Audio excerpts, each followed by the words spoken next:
नमस्कार शेतकरी बांधवांनो, मी ॲग्रिकॉस रामेश्वर पवार. मागच्या 10 ते 12 वर्षापासून मिरची या पिकावर शेतकऱ्यांना मार्गदर्शन करत असतो. आणि या वर्षी मिरची या पिकाला अडचण अशी आहे की पाऊस लेट झाला. लेट पाऊस आल्यामुळं काय झालं, पाणी कमी पडलं. बऱ्याच शेतकऱ्यांनी टँकरनं पाणी टाकलं, या सगळ्या गोष्टी केले. पण त्याच मध्ये काय आहे की पाणी कमी पडल्यामुळं जी मुळ्यांची वाढ आहे किंवा मुळे पांढऱ्या मुळी संख्या आहे ती डायरेक्ट डॅमेज, पूर्णपणे डॅमेज होईल. त्यामुळं अपटेक होत नव्हतं. बरोबर आहे. त्याच वेळेस दीपक भाऊशी आमची भेट झाली की पवार साहेब तुम्ही या आणि आम्हाला काहीतरी मार्गदर्शन करा. पहिल्या वेळेस तर आलो त्यावेळेस आम्ही मुळाची संख्या पाहिली, ही मूळ पूर्णपणे डॅमेज. पहिली गोष्ट आम्ही मूळ सुधरवली. बरोबर आहे. त्यासाठी आम्ही औषध दिलं, कोणतं दिलं ते बी नंतर सांगतो. आणि त्यानंतर पाऊस लेट झाल्यामुळं काय झालं की वातावरण उष्ण होतं आणि त्यावेळेस पांढरी माशीचं प्रादुर्भाव खूप प्रमाणामध्ये होतं. बरोबर आहे की नाही, की दीपक भाऊ सांगे मला की पांढरी माशी कंट्रोल होत नाहीये. मग आम्ही पहिली ट्रायल इथं घेतली आणि 3 औषधाचं कॉम्बिनेशन बसवलं, जे की 3 अवस्थेमध्ये पांढरी माशी असते. ती पहिली अवस्था म्हणजे अंडी अवस्था, त्यानंतर पिल्ल अवस्था आणि प्रौढ अवस्था, म्हणजे ती उडती ती. बरोबर आहे.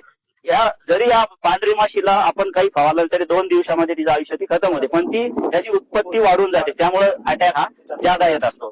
ठीक आहे. त्यानंतर तो एक स्प्रे दिला आम्ही दीपक भाऊला, त्याचाही बेस्ट रिझल्ट भेटले त्यांना. आणि त्यानंतर ते म्हणले की कोकळा वाढत चाललाय.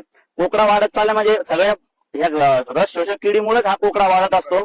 मग आम्ही दुसरी फवारणी दिली दीपक भाऊला, ज्याने की त्याचा बी बेस्ट रिझल्ट भेटला. आज प्लॉट तुम्ही व्हिडिओमध्ये पाहते. बरोबर आहे. मी दीपक भाऊला विचारतो की त्यांचा स्वतःचा अनुभव काय आहे या 2 गोष्टीमध्ये. नमस्कार, मी दीपक राहते. आमच्या प्लॉटला असं होतं की उन्हाळ्यामध्ये एकदम पाण्या वाचून पुरा प्लॉट वाळून चालला होता. पहिली गोष्ट मेन म्हणलं तर आम्ही त्याला नाव ड्रिचिंग केली. म्हणलं आपला प्लॉट जिता राहतो का नाही राहतो हे बी आपल्याला माहित नव्हतं की किती दिवसापर्यंत पाणी पुरण किंवा किती दिवसापर्यंत नाही पुरणार. त्यासाठी आपण त्याला करता ड्रिचिंग केली नव्हती. स्टार्टिंगला आपण फर्स्ट टाइम आपल्या सरांकडून हे डब्बा आणलं होतं विभूतीचं. ह्याची ड्रिचिंग तिला पहिली फर्स्ट टाइम ड्रिचिंग केली. एवढं आपला 27 एप्रिलचा प्लॉट आहे, तिला त्याच्या अगोदर कोणतीच ड्रिचिंग नाही केली. पाणी पडल्याच्या नंतर आपण फक्त ही ड्रिचिंग केली. सरांच्या सांगण्यानुसार आपण 2 फवारण्या केल्या याच्यावर. आणि आपण इथला प्लॉट भारी, आपला एकदम भारी प्लॉट आहे. माल बी तसा म्हणला तसा आहे. थोडं माल मिरच्याची संख्या. जर तुम्हाला मिरचीसाठी जर का योग्य सल्ला, योग्य माहिती जर का पाहिजे असेल, तुम्ही पवार साहेबांचा नंबर तुम्ही खाली तुम्हाला डिस्क्रिप्शन मध्ये देऊन देतो.